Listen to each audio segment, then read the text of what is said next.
BNP 5টা seat নিয়ে এবং ভিক্ষার এক মহিলা সিট নিয়ে 2022 পর্যন্ত 2018 থেকে 2022-এর 10ই ডিসেম্বর পর্যন্ত আওয়ামী লীগের অবৈধ সংসদকে বৈধতা ঘোষণা করেছে। বাতাস করিয়া শেখ হাসিনাকে এদেশ থেকে তাড়ায়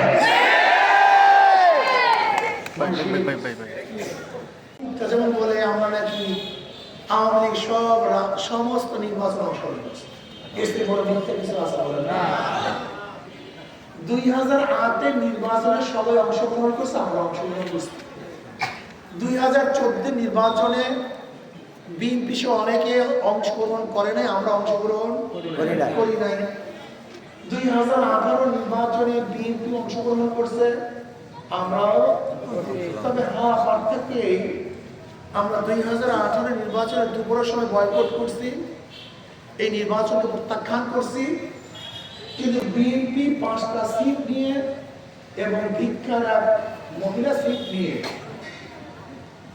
2022 পর্যন্ত 2018 থেকে 2022-এর 10ই ডিসেম্বর পর্যন্ত আওয়ামী লীগের অবৈধ সংসদকে বৈধতা ঘোষণা করেছে।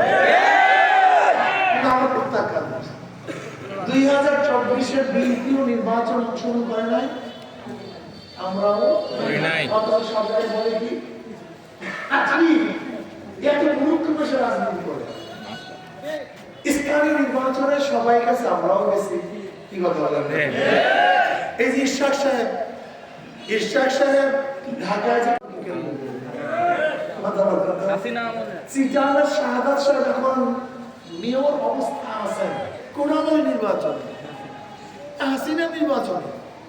তার মানে স্থানীয় নির্বাচনে তারা গেছে, আমরাও গেছি। জাতীয় নির্বাচনে যেখানে যেখানে বিএনপি যায় নাই, আমরাও। আমাদের বলে আমরা সব নির্বাচনে হাত পাতা দিয়ে বাতাস করছি। কি কথা ছিল না? হাত পাতা দিয়ে বাতাস করিয়া শেখ হাসিনাকে এদেশ থেকে তাড়ায়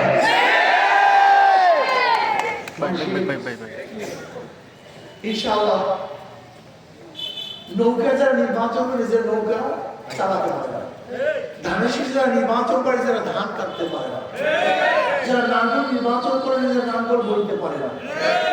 নৌকা চালায় গরিবরা, গরিবদের প্রতি। ধান কাটে গরিবরা, গরিবদের প্রতি। নাঙ্গল চালায় গরিবরা, গরিবদের প্রতি।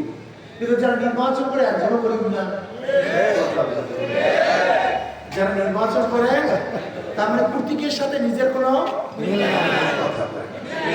প্রতীকের সাথে নিজের কোনো ধোঁকাবাজি, গরিবদের বন্ধু সাথে কিন্তু নিজেরা গরিব না। কিন্তু হাত পাকে আমার একটা প্রতীক, যে নির্বাচন করে সেও চালাতে পারে, যারা সমর্থন করে তারাও চালাতে পারে। গরিবের প্রয়োজন হাত পাকায়, গরিবদের প্রয়োজন হাত পাকায়। হাত পাকা প্রয়োজন পুরুষদের, হাত পাকা প্রয়োজন মহিলাদের। হাত পাকা সংসদে মুসলমান, হিন্দু, বৌদ্ধ, খ্রিস্টানদের হাত পাকা হয়ে যাবে।